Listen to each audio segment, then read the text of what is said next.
and Eastern Kentucky. This is WYMT Mountain News at 5:30.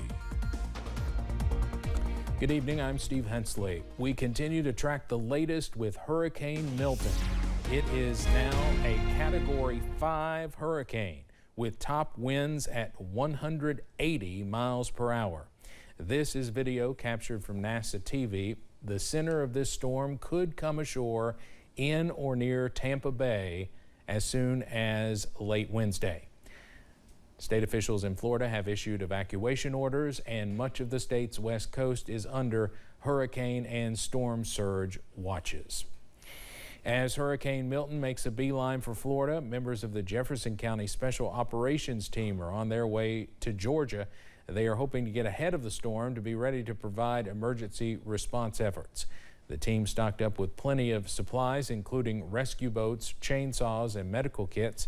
One of the members says the unit can operate on their own and self-sufficient for up to 72 hours. Cleanup efforts continue in several states after the destruction that Hurricane Helene left in its wake. At last check, that hurricane was responsible for at least 230 deaths. The hurricane made landfall in late September in the Big Bend area of Florida as a Category 4 hurricane. One Kentucky ministry sent crews to North Carolina to help those impacted by Helene. The Kentucky Baptist Convention sent approximately 70 volunteers to help remove debris from damaged areas. Crews also brought shower and laundry units for those displaced. They are one of 18 different state convention teams with Southern Baptist Disaster Relief that have sent aid to all 6 states impacted significantly by Helene. The U.S. Supreme Court is back in session for its new term with some high-profile cases on the docket. Today, justices let stand a lower court decision saying Texas hospitals cannot be required to provide emergency abortions that violate state law, a blow to an appeal by the Biden administration. The nation's highest court will hear arguments tomorrow in a case about whether the federal government can regulate untraceable firearms known as ghost guns. Case that deals with the power of the ATF, a federal agency, to issue a regulation that says we're going to treat ghost guns, those guns where you can get as an online kit, there's no serial number, there are no background checks. The ATF, a federal agency, tried to say we want to treat ghost guns the same as all other firearms under federal law, meaning you would need a serial number, you would need background checks. Later this year, the court is set to take up the controversial concept of medical transition treatment for transgender children. The Supreme Court has declined to hear an appeal from Elon Musk's X Corporation claiming special counsel Jack Smith violated the First Amendment.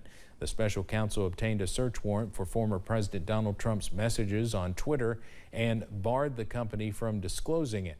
The warrant was part of the investigation into Trump's efforts to overturn the 2020 election. He was indicted last year, and his case is pending in federal court. The Georgia Supreme Court has reinstated the state's controversial so-called heartbeat abortion law. It comes just days after a metro Atlanta area Superior Court judge ruled that the law was unconstitutional and could no longer be enforced. Georgia's Attorney General appealed that ruling and asked that the law be reinstated during the appeals process. The law bans abortions after a fetal heartbeat is detected.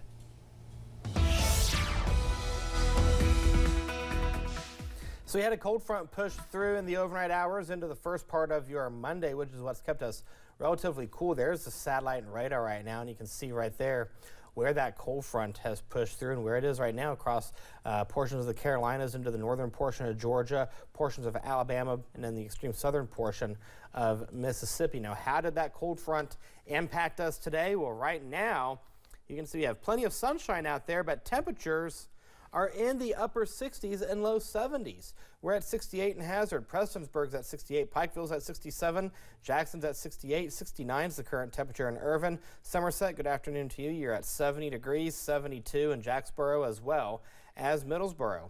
All is quiet right now on live pinpoint Doppler radar, and this will get a nice break as we go throughout the next several days. And here's a look at the next 12 hours. If you have plans tonight, Clear skies will be the rule. Temperatures will be in the upper 50s by the 10 o'clock hour, mid 50s by midnight, upper 40s by 6 a.m. And we take a look here at the future view.